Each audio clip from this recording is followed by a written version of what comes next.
बस आधे घंटे में पहुंच रहा हूँ। आई नो सब मेरा वेट कर रहे हैं। मैं जल्दी से जल्दी आने की कोशिश करता हूँ। ओके बाय, रखता हूँ।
खूनी बहुत ही निर्दयी रहा होगा। कोई खूनी कभी रहमदिल हो ही नहीं सकता पूर्वी,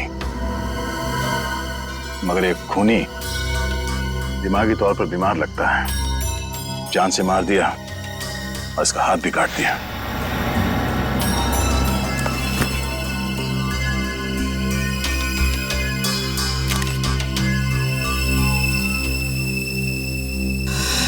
जतिन नाम है इसका, केबल ऑपरेटर है ये।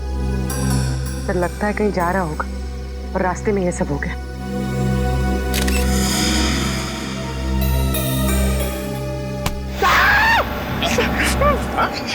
सर अंधेरी रात में आपने मेरे कंधे पे हाथ रख दिया सर, मेरे को डर लग गया।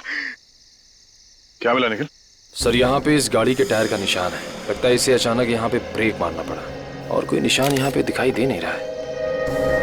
सर ये किसी इंसान का काम नहीं है सर, ये वही जुलाई वाली आत्मा का काम है सर। सर उसने इससे पहले इसी महीने इसी तरह दो लोगों के खून किए थे सर। आज 13 जुलाई है और उस दिन 4 जुलाई की अंधेरी रात थी। इसी आत्मा ने जीवन का एक पैर काट डाला और जीवन मर गया। किसी ने खूनी को नहीं देखा।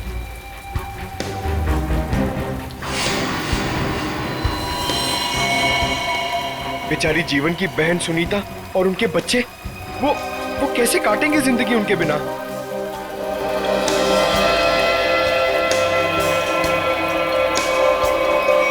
और वो पार्लर वाली औरत, उसकी नाक और उंगली काट ली और किसी ने नहीं देखा उस आत्मा को। वो भी इसी खूनी आत्मा के हाथों मारी गई 5 जुलाई की रात को इसी तरह।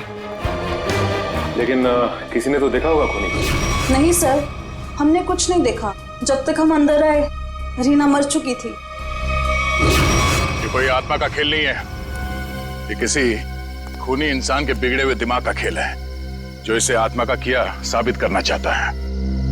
पूर्वी, इस कार को अच्छी तरह से चेक करो। जितने भी उंगलियों के निशान है सब उठा लो। और तुम सब आसपास देखो कुछ मिलता है क्या।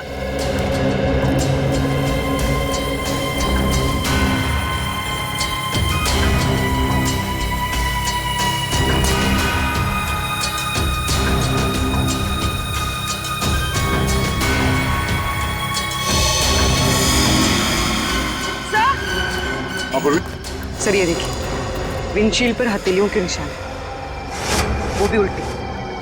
सर लगता है कोई उल्टा लटक के इस पे अटैक करने की कोशिश कर रहा था, तभी ये घबरा गया होगा और इसने अचानक ब्रेक मार दिया। और सर जतिन अपने आप को बचाने की कोशिश कर रहा होगा, इतने में खूनी ने अपना काम कर दिया। हो सकता है।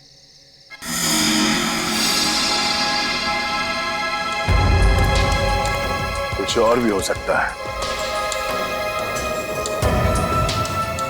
ये देखो,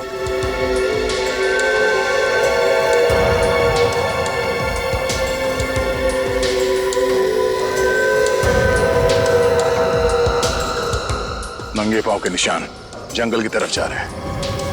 विक्रम, लाश को फोरेंसिक लैब भेजने का इंतजाम करो। तब तक हम जंगल में जाके देखते हैं कि खूनी कहां गया है। चलो।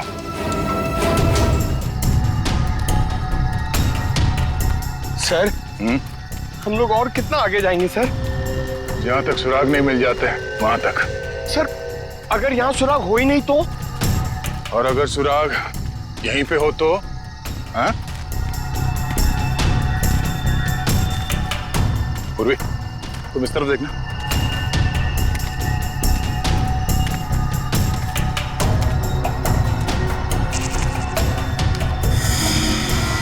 पंकज, तुम्हारी आत्मा का कपड़ा।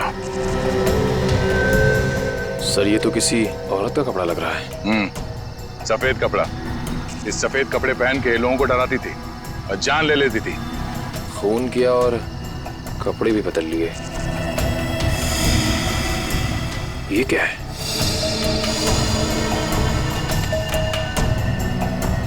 अरे ये क्या, मरा हुआ चूहा? अरे चूहा नहीं है पंकज, विग है। सर शायद उसी खूनी औरत का होगा।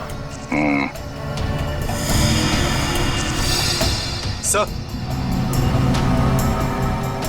ये देखिए, लगता है खूनी ने अपने खून भरे हाथ पहुंच कर ये कपड़ा यहां फेंक दिया। गुनहगार कितना भी होशियार क्यों ना हो, कोई ना कोई गलती जरूर करता है। सबूत छुपाने के चक्कर में सबूत ही छोड़ गया। जिस तरह से खून हुए उसे देखकर तो लगता है कि खूनी कोई एक ही है। पहले उसने उन तीनों को चाकू से मारा और फिर उनके शरीर का एक एक हिस्सा काट लिया। इन सबको देखकर लगता है कि उसके मन में बहुत नफरत भरी थी इन तीनों के खिलाफ। पहले उसने जीवन का पैर काटा, फिर रीना की नाक और हाथ की उंगली, और अब ये केबल ऑपरेटर जतिन, उसका तो हाथ ही काट लिया। और सर तीनों को इसी महीने में मारा है, जुलाई में।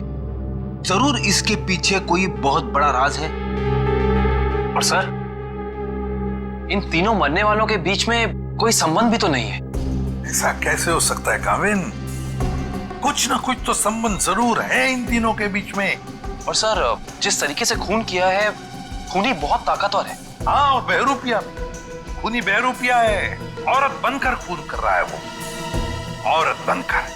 याद है ना उस जंगल में हमें औरत के कपड़े मिले और विग भी? काविन ये विग ही हमें उस खूनी तक पहुंचाएगा, ये विग ही पहुंचाएगा हमें।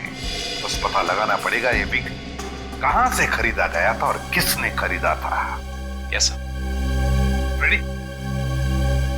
यतिन के घर जाके उसके घर वालों से मिलो, उनसे बातचीत करो, पता लगाओ कि और कौन कौन जानता था जतिन के खंडाला ट्रिप के बारे में। हाँ साळुंखे,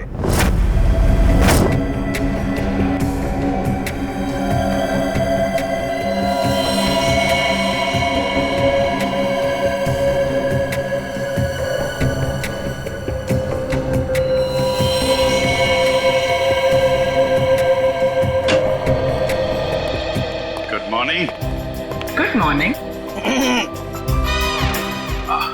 आपको भी good morning sir. Good morning. तो ये जतिन की लाश देख के कुछ पता चला घाव के बारे में? हाँ, जतिन का हाथ काटने के लिए जिस तरह का हथियार इस्तेमाल किया गया था, ठीक उसी तरह का हथियार जीवन और रीना के लिए किया गया था। इसका मतलब सर कम से कम ये तो पता चला कौन से हथियार से इन सबका खून किया गया, जो इन सारे केसेस को जोड़ता है। अरे कौन सा हथियार नहीं यार, किस तरीके का हथियार है ये पता चला। सालुंखे साहब, किस तरीके का हथियार है? देखो इन तीनों को चाकू के वार से मारा गया है। घाव काफी गहरे हैं, इससे पता चलता है कि खूनी बहुत ताकतवर है, उसने बहुत ताकत के साथ वार किया है। खूनी का काम करने का तरीका कुछ ऐसा है कि पहले तो वो चाकू से लोगों की जान लेता है और फिर उसके बाद बड़े इत्मीनान से बैठकर आरी से मरने वाले के अंगों को काट करके अलग करता है। कोई दिमागी रूप से बीमार आदमी लगता है, साइकोपैथ। और हाँ, ये देखो, जानते हो क्या है भाई साहब? ये कुत्ते का बाल है। जो कपड़े मिले थे ना आपको जंगल में से, उन कपड़ों पर से मुझे कई अलग अलग किस्म के कुत्तों के बाल मिले हैं। ये देखो, क्रॉस ब्रीड कुत्ते, लैब्राडोर, हाउंड, डाल्मेशियंस, ये सब। सर लगता है ये खूनी कुत्तों का प्रेमी है। हाँ, लेकिन है कौन ये? कुत्ता पालने वाला कुत्ते के बारे में जानकारी रखने वाला या फिर कुत्ते के सलून वाला?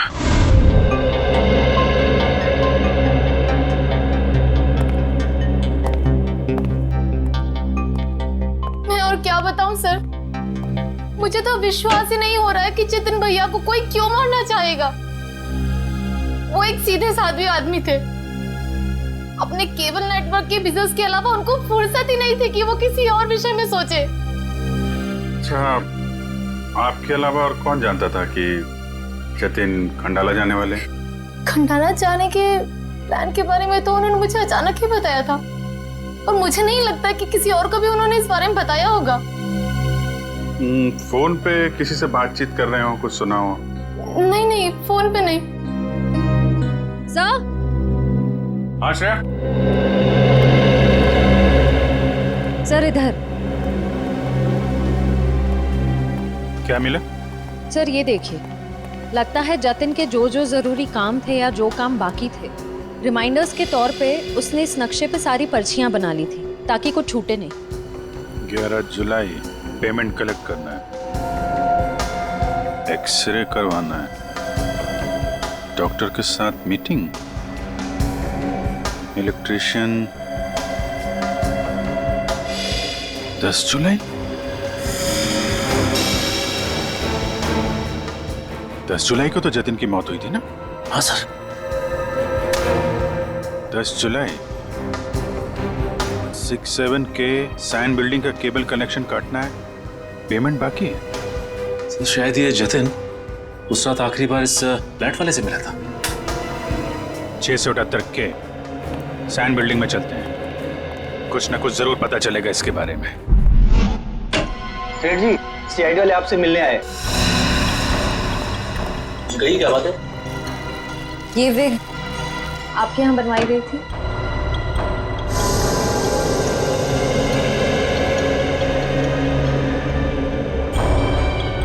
जी हाँ, ये हमारे यहाँ था। किसने बनवाई थी? क्या बात है, कुछ गंभीर मामला लग रहा है। मामला वाकई गंभीर है। हमें शक है जिसने ये विग बनवाई थी वो खून भी करता है। सर ये तो औरत की विग है। औरत और खून? हाँ, क्या आप प्लीज बता सकते हैं कि ये विग किसने खरीदी थी?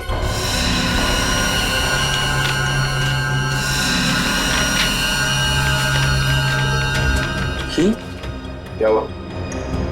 सर ये खूनी नहीं हो सकती सर। ये खूनी हो सकती है या नहीं वो हम तय करेंगे। लाइए। क्या वजह? गोकुल धाम की दया में।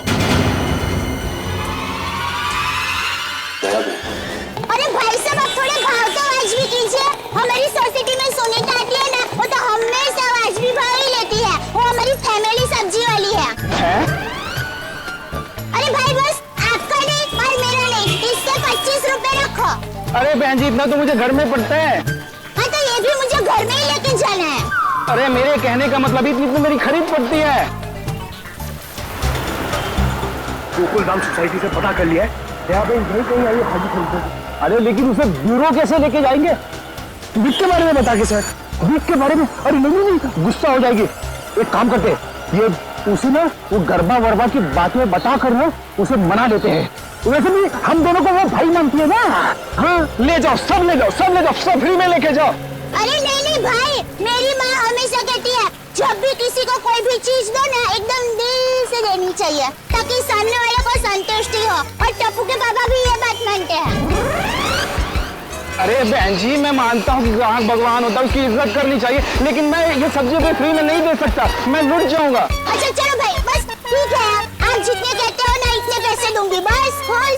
धन्यवाद बहन जी, धन्यवाद। पर सुनिए, मुझे वो धनिया और मिर्ची मुफ्त में चाहिए। चलो ठीक है, देता मैं। लीजिए बहन जी, ये लीजिए। पैसे आ गए, आप तो कमाल करते हैं भाई। हाँ थोड़ा और दीजिए। हाँ मिर्ची दी ना। अरे भाई, पंकज भाई, भाई कैसे हैं? हम ठीक है, आप कैसे रह रहे हैं? मैं एकदम मजे में। आप लोग यहाँ सब्जी खरीदने आए हैं? हाँ, सब्जी, भाजी। अरे हाँ, ये तो डेली भाजी खरीदते हैं, हर रोज। हाँ, वैसे इनको देख के लगता ही है कि ये भाभी जी को बहुत मदद करते होंगे। एकदम पतली औरत है। दयाबेन ये तो कुछ भी नहीं है, ये है ना, ये तो डेली कपड़े भी धोते हैं। पंकज मुंह बंद कर, नहीं तो मैं तुझे धो दूंगा। Weak weak weak weak weak weak. अरे ये तो कमाल का सुना, आप विग पहन के कपड़े धोते हैं।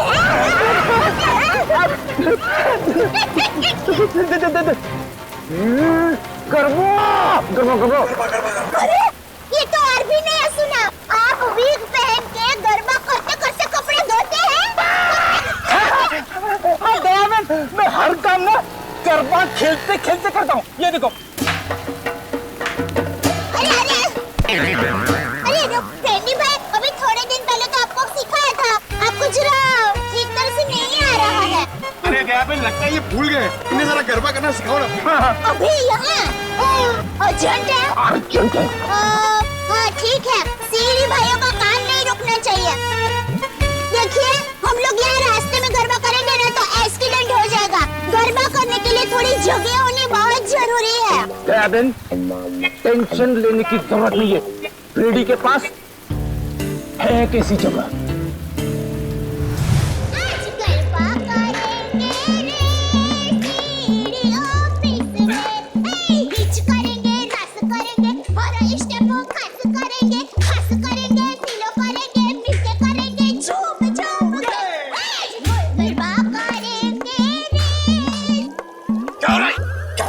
Sorry sir.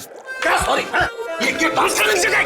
इमरजेंसी है। इमरजेंसी तो अपने ब्यूरो में क्यों नहीं गया यार? वहाँ पे इंट्रोगेशन चल रहा है, इनसे कुछ पूछताछ करानी है। कौन है? कौन है ये वो नमस्ते, जय जिनेंद्र, मैं हूँ दया टप्पू के पापा गड़ा। अरे फ्रेंडी भाई, ये आप लोगों का किचन है? मुझे तो अभी पता चला। और ये जामुनी रंग है, मतलब ये दराक, हाँ ये अनार का जूस है, और ये पीला मतलब ये मौसमी का जूस है। पर आप जूस को गर्म क्यों कर रहे हैं? सूप बना रहे हैं? और आप सेफ हैं? अरे वो खाना बनाता है ना, उनको इंग्लिश में बोलते हैं ना सेफ। शेफ? बावर्ची भाई। बावर्ची हो? अरे मैडम, ना ये किचन है ना मैं बावर्ची हूँ, समझी? देखो फ्रेडी, अगर 2 मिनट में तू इनको यहाँ से नहीं ले गया ना, मैं यहाँ से चला जाऊंगा। ओ भाई, जूस वाले भाई, देखिए मैं यहाँ अपने आप नहीं आई हूँ, मुझे यहाँ फ्रेंडी भाई और पंकज भाई लेके आए हैं। मुझे भी बहुत काम है, बापूजी के लिए थेपला बनाना है, टप्पू के लिए नाश्ता बनाना है, ढोकला काम पड़े हैं। वैसे आपका नाम? दयाबेन, ये डॉक्टर है, डॉक्टर सालूम के। ओह डॉक्टर साहब, नमस्ते डॉक्टर साहब। आप किसके डॉक्टर है, पशु पक्षी की मनुष्य के? अगर आप मनुष्य के डॉक्टर होंगे ना तो आप हमारे गोकुलधाम सोसाइटी के डॉक्टर हादी भाई को तो जानते ही होंगे। उनका कमाल क्या है, वो डॉक्टर है ना, फिर भी खाने के बहुत शौकीन है। दयाबेन, ये डॉक्टर सालूम के है, फॉरेंसिक लैब के। लैब के डॉक्टर? बहुत अजीब डॉक्टर है नहीं? अजीब? हाँ, मैं अजीब हूँ, मैं। बोलो, कर लो क्या करना, मैं अजीब हूँ। ये अजीब है और कान के गरीब है। अरे यार, कुछ सुनाई नहीं देता है, कानपुर में हड़ताल है, कितनी जोर से बोल रहे हैं। और डॉक्टर साहब, सॉरी माफ करना, छोटी मुंह बड़ी बात कर रही हूँ। मैं देख रही हूँ आप कब से फ्रेंडी भाई को डांट रहे हैं, आपको कोई बोलने वाला नहीं है, इसलिए अगर आप ज्यादा डांटेंगे ना तो मैं पमरुदन साहब है ना, उनको बोल दूंगी। किसको बोल देगी? पमरुदन? Sorry sir, ACP Pradyuman sir. ACP? ये एसीपी का क्या है ना? हाँ, बोल दो, जा करके एसीपी को बोल दो, मैं डरता नहीं हूँ एसीपी से, अंडरस्टैंड? ओहो, राम राज्य प्रजा सुखी। भाई साहब, ये बेचारे फ्रेंडी भाई गरबा सीखने की कोशिश कर रहे हैं, मेहनत कर रहे हैं, आप उनको डांट रहे हैं।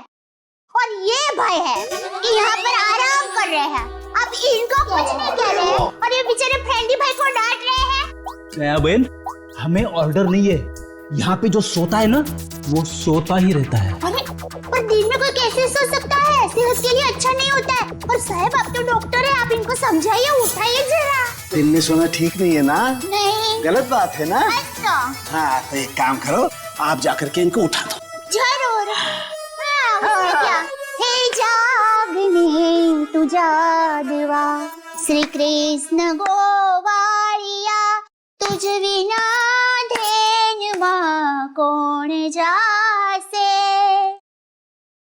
भाई लगता है गुजराती नहीं है। हाँ गुजराती नहीं। उठाओ उठाओ भाई, उठिए, चलिए चलिए चलिए उठिए, दिनचर्या शुरू कर दीजिए, दिन शुरू हो गया है। उठाओ उठाओ उठाओ उठाओ, हाँ उठाओ उठाओ।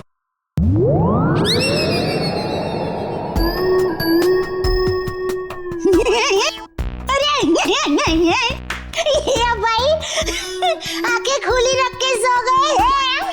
अरे ये उठेगा नहीं क्योंकि ये उठ गया है। हाँ मर गया, ये लाश है, ये लाश।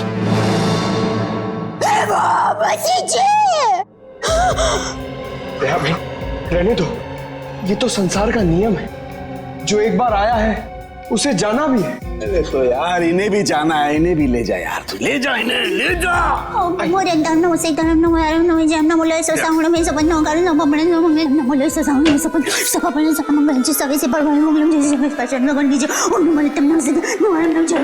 अरे दयाबेन क्या हुआ? भगवान की सरुण के ने कुछ नहीं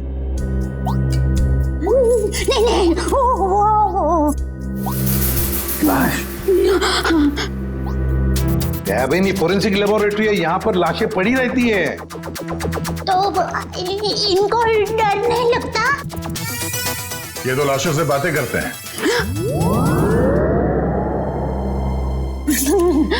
दरअसल हमने आपको यहाँ ये विग दिखाने के लिए बुलाया है।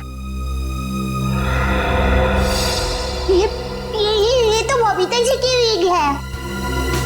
ये बबीता जी?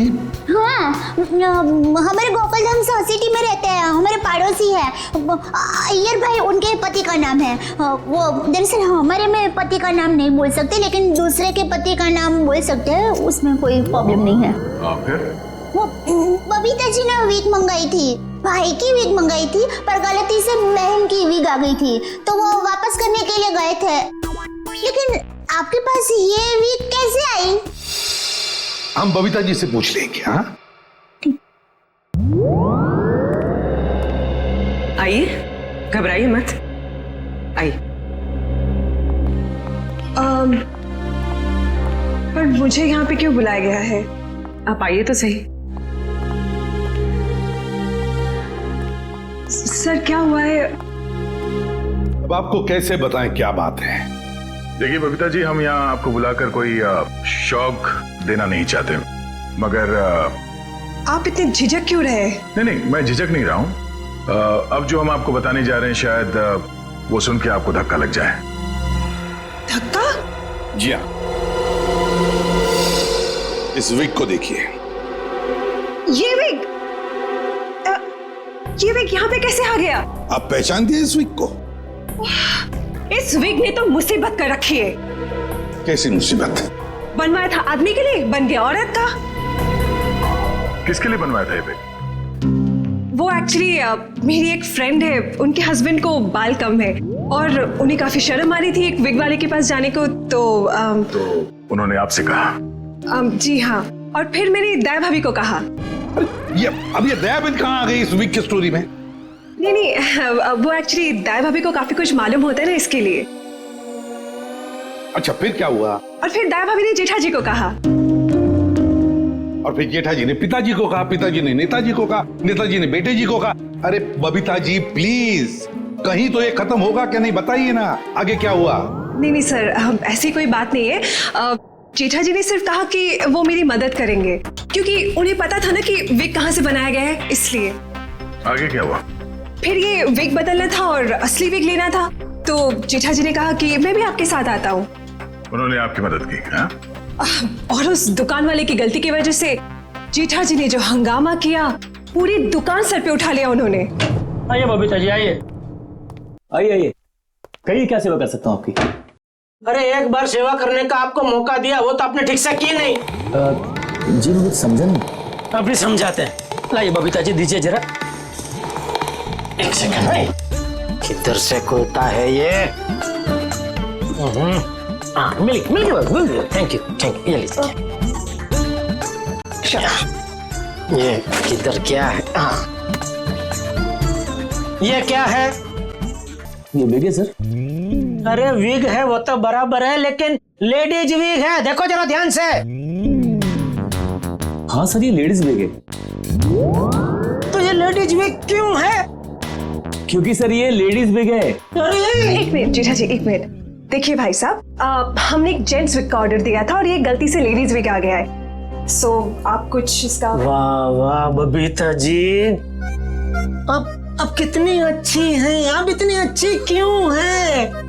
इनकी वजह से आपको इतनी तकलीफ हुई, फिर भी आप इनके साथ कितनी नम्रता से बात कर रहे हैं।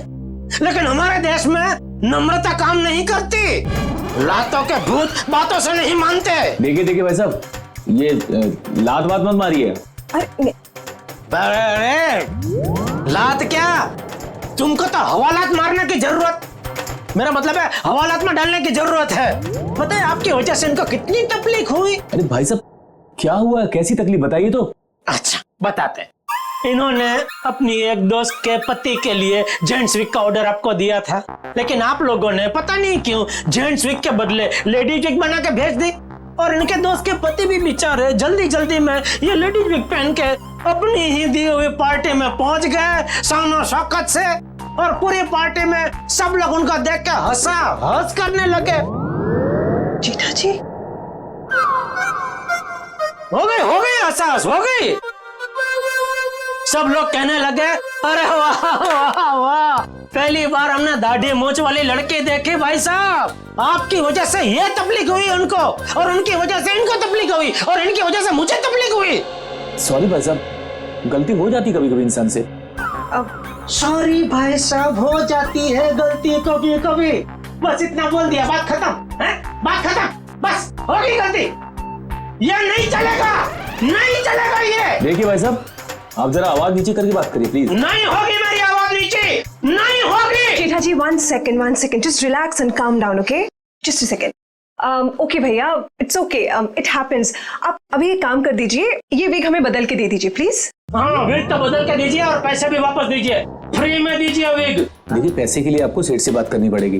क्यों सेठ जैसा क्यों बात करनी पड़ेगी? गलती करो तुम और भुगते सेठ जी, सेठ लोग क्यों भुगते? पैसा तुमको ही देने पड़ेंगे, दो पैसे दो। देखिए भाई साहब, बहुत हो गया आपका। अब ना आपको पैसा मिलेगा और ना विग मिलेगा, जाइए यहाँ से, और जो करना है कर लीजिए। तो छलनी पटली में से की बात हो। One second, भैया प्लीज। नहीं बबीता जी नहीं, इनके सामने गिड़गिड़ाने की कोई जरूरत नहीं है। पूरे मुंबई में क्या इनकी एक की विग की दुकान थोड़ी है, हजारों लाखों विग की दुकान है, हम वहां से ले लेंगे। कहीं ना कहीं से तो हमें विग मिल ही जाएगी बबीता जी, और अगर नहीं मिलेगी बबीता जी तो मैं अपने बाल काट के उसकी विग बना के आपके चरणों में अर्पण कर दूंगा। जीजा जी इट्स ओके, ओके। यहाँ से अभी विग तो क्या, विग क्या बाल भी नहीं लेंगे। चलिए आइए बबीता जी आइए। अरे आइए बबीता जी आइए, बढ़िया एक 5 स्टार विग की दुकान में लेकर जाता हूँ। ये कोई विग की दुकान है? जेठा भाई ने विग वाले के नाक में दम कर दिया। नहीं सर, पर हाँ नाक में दम करने की कोशिश की। मतलब नाक में दम नहीं हुआ? नहीं सर, पर सर उन दोनों के बीच में बहुत ज्यादा बहस हुई, पर जेठा जी भी हार मानने वाले में से तो है नहीं। बबीता जी प्लीज एक मिनट, अरे कहीं पर तो आपके इस महाभारत की समाप्ति होगी। हाँ सर, उस दुकान वाले ने फिर बहुत रूडली जेठा जी को कहा कि अगर आपको इतनी जल्दी है तो आप खुद जाके विग बदल लो। समझ में नहीं आ रहा था सर। विग वाले ने जेठा भाई से कहा कि असली विग यानी बबीता जी वाली विग जिस आदमी के पास है, जेठा भाई उस आदमी के पास जाए और उस विग की अदला बदली कर ले। अच्छा, मतलब जेठा भाई ये औरत वाला विग लेकर उस आदमी के पास गए जी, अदला बदली करने के लिए। जी। और आप भी गई होंगी उनके साथ? नहीं सर, मैं नहीं गई थी। आप नहीं गई थी? अरे ये तो बहुत अच्छा हुआ। आप जा सकती हैं, आगे की कहानी हम जेठा जी से पूछेंगे। पर सर आप लोग ये क्यों पूछ रहे हो, हुआ क्या है? बबीता जी खून हुआ है। खून? जरा इस पर्ची पे देखिए, ये आपके लिए तो नहीं लिखा कहीं?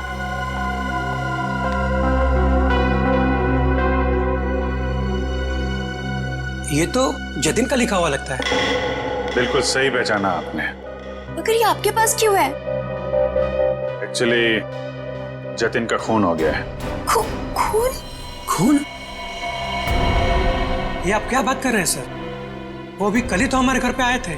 और कल ही खंडाला रोड पर उनका खून हो गया, आपके घर से निकलने के बाद।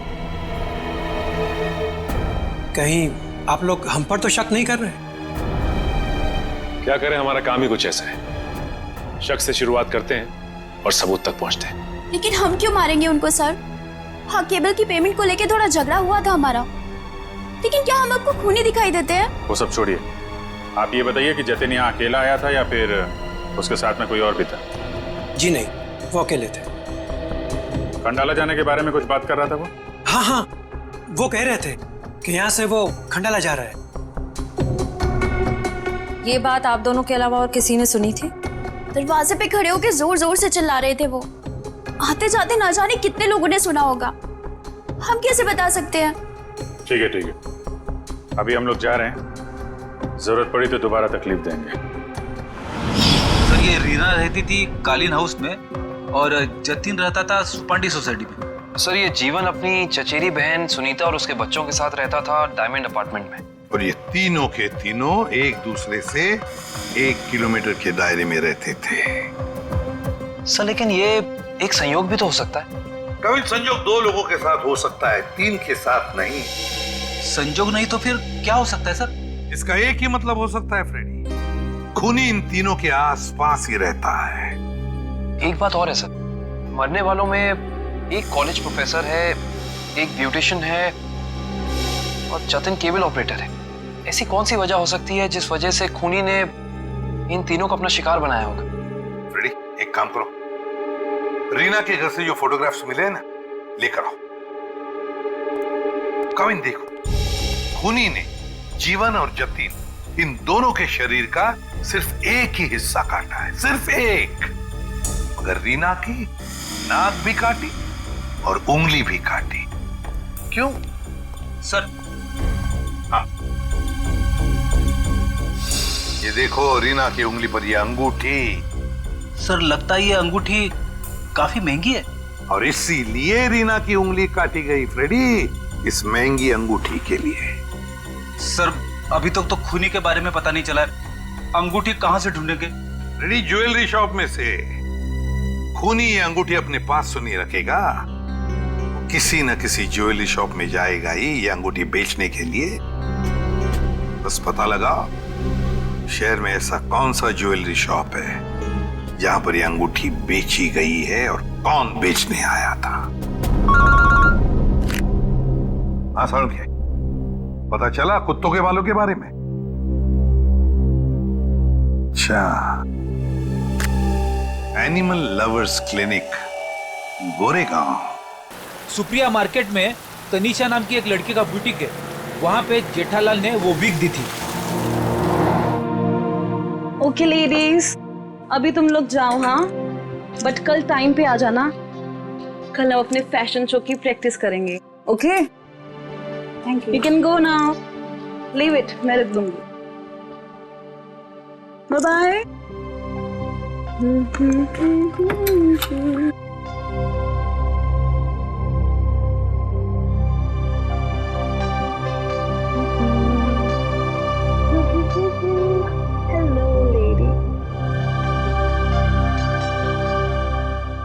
Bye, bye, bye.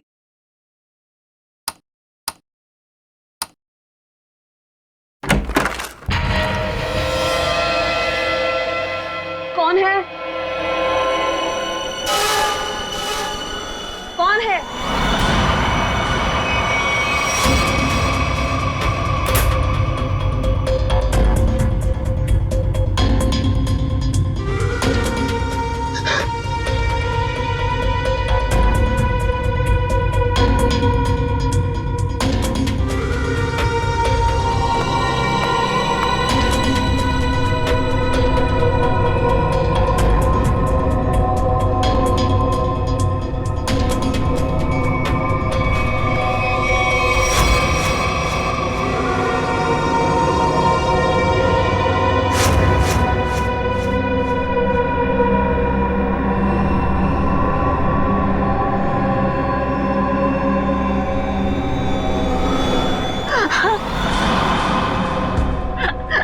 प्लीज मुझे छोड़ दो।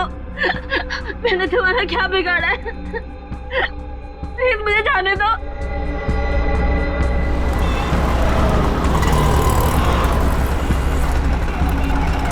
सर, वो रहा तनीषा का बुटीक। प्लीज छोड़ दो।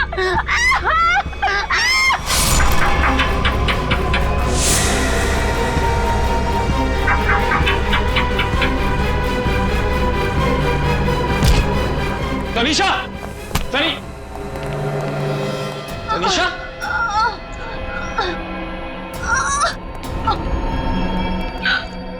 एम्बुलेंस बुलाइए जल्दी।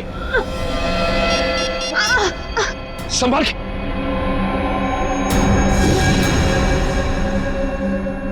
तो रीना की दोस्त है।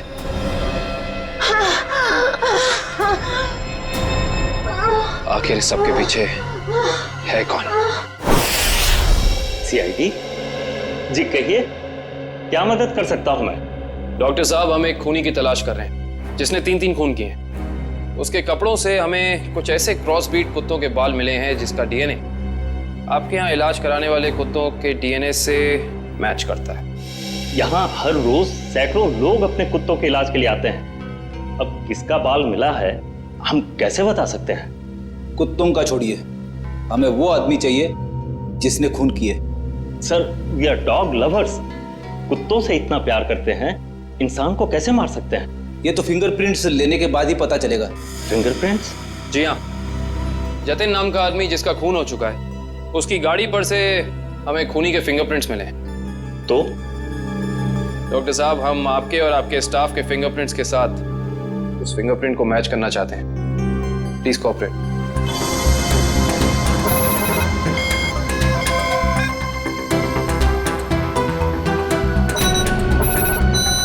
हाँ भाई।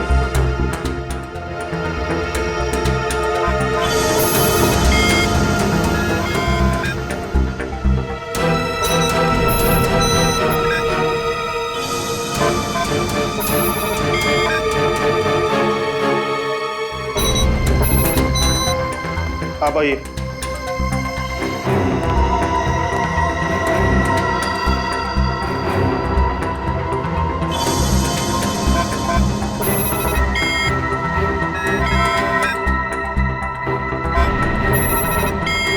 सर, इनका भी फिंगरप्रिंट मैच नहीं हुआ। Thank God. मैं तो डरा हुआ था कि अरे कुछ किया ही नहीं तो डर किस बात का? डॉक्टर साहब, हमें आपकी एक और मदद चाहिए। जी।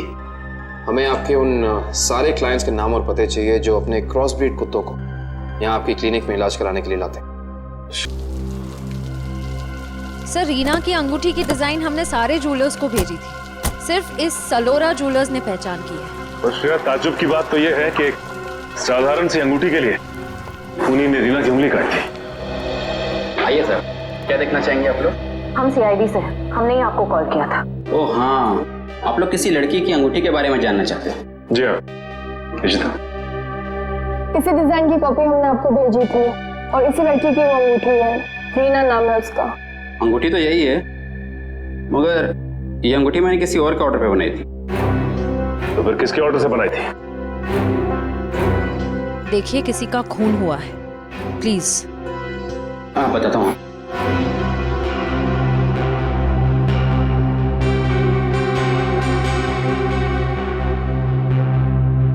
ये देखिए।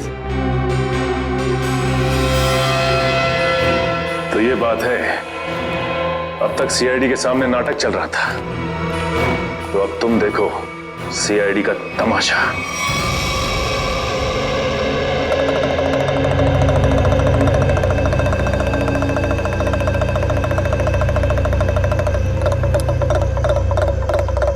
मेहरबान साहिबान, कदरदान, लाले दी जान, जल्दी आइए जल्दी।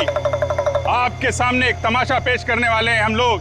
एक ऐसा तमाशा जो सच्ची घटना पे आधारित है, एक ऐसा तमाशा जिसे देख के आपके होश उड़ जाएंगे। जल्दी आइए मेहरबान साहिबान। अरे बहनों, भाइयों, दोस्तों, जल्दी आओ। छछूंदर के सिर पे चमेली का तेल, देखो रिश्तों का बनता बिगड़ता खेल। ये क्या है सर? ये आप लोग क्या कर रहे हैं? तमाशा, तमाशा। हम यहाँ आपके सामने एक तमाशा लेकर आए हैं। अच्छा लगे तो ताली बजाना, और पसंद ना आए तो जोरदार ताली बजाना, लेकिन ताली जरूर बजाना। तालियां।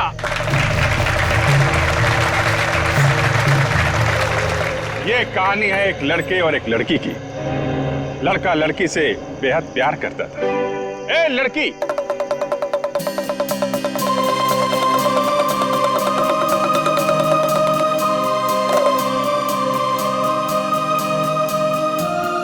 रीमा, मैं तुमसे बहुत प्यार करता हूं। मैं तुम्हारे बिना एक पल भी नहीं जी सकता।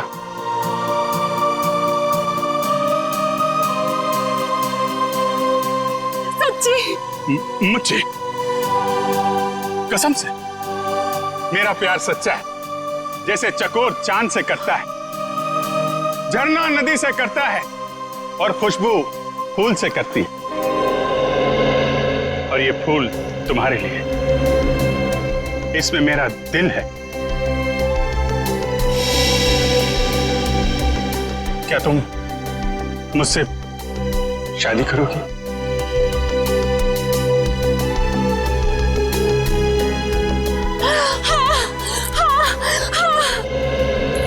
मैं तुमसे शादी करूंगी। मैं सिर्फ और सिर्फ तुम्हीं से शादी करूंगी। ये तुम्हारे लिए। शुक्रिया।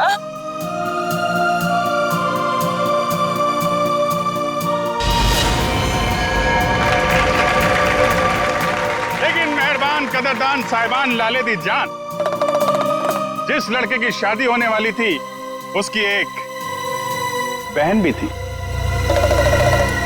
बहन, शुरू हो जाओ।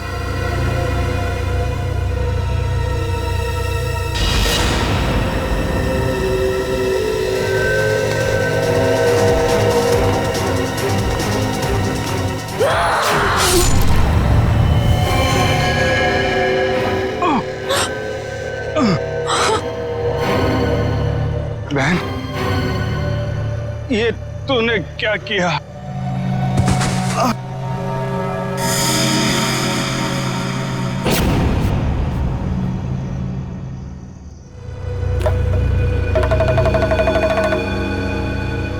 मेहरबान साहिबान कदरदान, भाई को मारने के बाद भी बहन रुकी नहीं, उसने उसकी मंगेतर का भी खून कर दिया।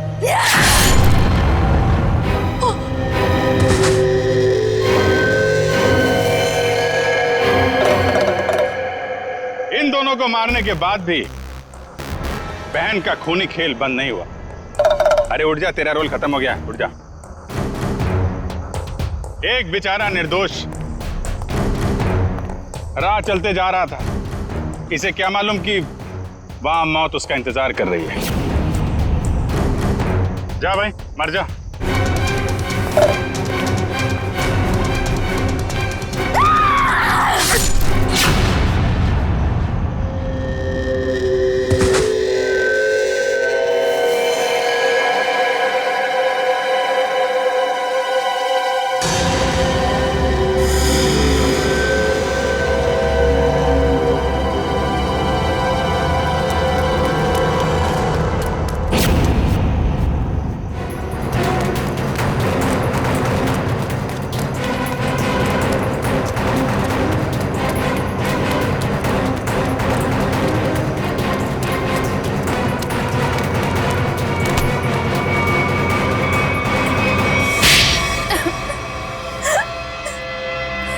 बताती हूँ, सब सच बताती हूँ।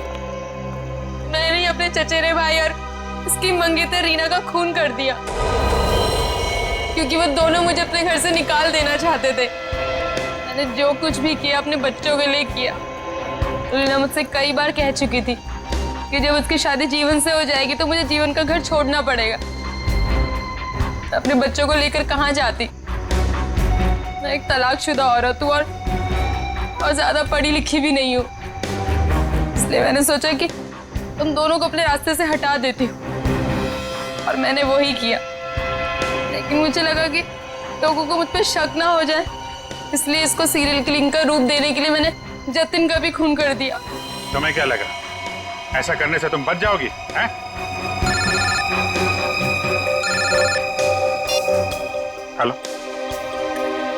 Yes sir. हाँ सर। ALC क्लिनिक में तनीषा के साथ तुम ही जाती थी ना?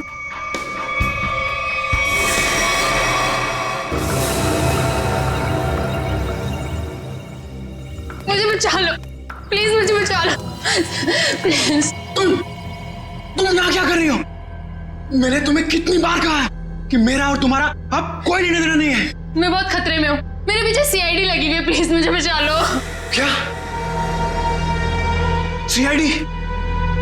मैं तुम्हारे हाथ जोड़ती हूँ, प्लीज मुझे बचा लो, मैं बहुत मुसीबत में हूँ। मेरे बच्चे को और मुझे शहर से दूर भेज दो, प्लीज मुझे बचा लो प्लीज। खून करने में मैं तुम्हारी मदद कर दी, लेकिन CID से बचना नामुमकिन है। बिल्कुल सही कहा भुवन तुमने। हमें पहले से पता था कि ये काम इस अकेली लड़की का नहीं है, इसमें कोई और भी शामिल है, इसीलिए हमने उसे वहां निकलने दिया। मुझे छोड़ दो सर, मुझे छोड़ दो, मुझे माफ कर दो। CID से आज तक कोई भी मुजरिम नहीं छूटा।